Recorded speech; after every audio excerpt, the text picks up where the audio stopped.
Capítulo número 5, según el Evangelio, según San Marcos.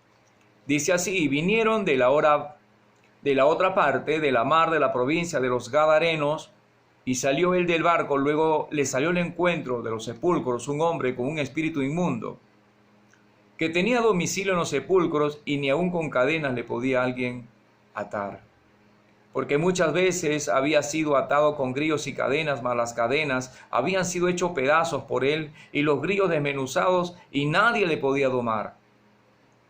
Siempre de día y de noche andaba dando voces en los montes y en los sepulcros, e hiriéndose con las piedras. Y como vio al Señor Jesús de lejos, corrió y le adoró. Clamando a gran voz dijo: ¿qué tienes conmigo, Jesús, Hijo de Dios Altísimo? Te conjuro por Dios que no me atormentes. Porque le decía: sal de este hombre, espíritu inmundo. Y le preguntó: ¿cómo te llamas?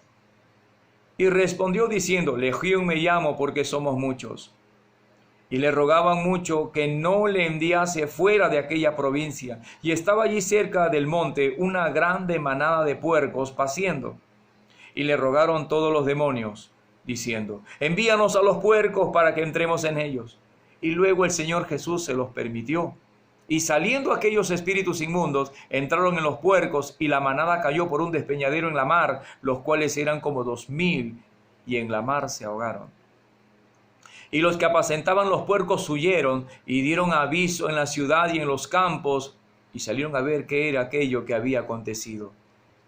Y vienen a Jesús, el Señor, y ven al que había sido atormentado del demonio y que había estado teniendo esta legión, sentado y vestido en su juicio cabal, y tuvieron miedo. Y le contaron los que lo habían visto cómo había acontecido al que había tenido el demonio y de los puercos. Y comenzaron a rogarle que se fuese de los términos de ellos. Y entrando él en el barco, le rogaba el que había sido fatigado del demonio para estar con él. Mas el Señor Jesús no le permitió, sino le dijo: vete a tu casa, a los tuyos, y cuéntales cuán grandes cosas ha hecho el Señor contigo, y cómo ha tenido misericordia de ti. Y se fue y comenzó a publicar en Decápolis cuán grandes cosas el Señor Jesús había hecho con él, y todos se maravillaban. Y pasando otra vez el Señor Jesús en un barco a la otra parte, se juntó a él gran compañía, y estaba junto al mar. Vino uno de los príncipes de la sinagoga llamado Jairo, y luego que le vio se postró a sus pies y le rogaba mucho diciendo: mi hija está a la muerte, ven y pondrás las manos sobre ella para que sea salva y vivirá. Y fue con él, y le seguía grande compañía, y le apretaban. Y aún una mujer que estaba con flujo de sangre 12 años hacía. Y una mujer había sufrido mucho de muchos médicos, y había gastado todo lo que tenía, y nada había aprovechado, antes le iba peor.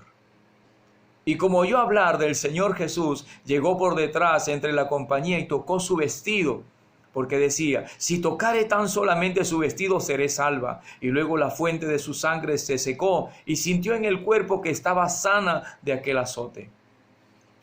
Y luego el Señor Jesús, conociendo en sí mismo la virtud que había salido de él, volviéndose a la compañía, dijo: ¿quién me ha tocado mis vestidos?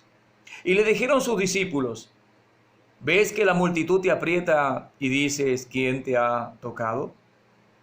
Él miraba alrededor para ver la que había hecho esto. Entonces la mujer, temiendo, temblando y sabiendo que en sí había hecho eso, vino y se postró delante de él y le dijo toda la verdad. Y él le dijo: hija, tu fe te ha hecho salva. Ve en paz y queda sana de tu azote. Hablando aún él, vinieron de casa del príncipe de la sinagoga diciendo: tu hija es muerta. ¿Para qué fatigas más al maestro? Mas luego el Señor Jesús, oyendo esta razón que se decía, dijo al príncipe de la sinagoga: no temas, cree solamente. Y no permitió que alguno viniere tras él, sino Pedro y Jacobo y Juan, hermano de Jacobo. Y vino a casa del príncipe de la sinagoga, y vio el alboroto y los que lloraban y gemían mucho. Y entrándose les decía: ¿por qué alborotáis y lloráis? La muchacha no es muerta, mas duerme. Y hacían burla de él, mas él, echado fuera a todos, tomó al padre y a la madre de la muchacha y a los dos que estaban con él, y entra donde la muchacha estaba, y tomando la mano de la muchacha le dice: Talita, cumi, que es, si lo interpretamos, dice: muchacha, a ti te digo, levántate. Y luego la muchacha se levantó y andaba, porque tenía 12 años, y se espantaron de grande espanto. Mas él les mandó mucho que nadie lo supiese, y dijo que le diesen de comer. Capítulo número 5, según el Evangelio según San Marcos, Reina Valera, 1909, del 1 al 43. Bendiciones.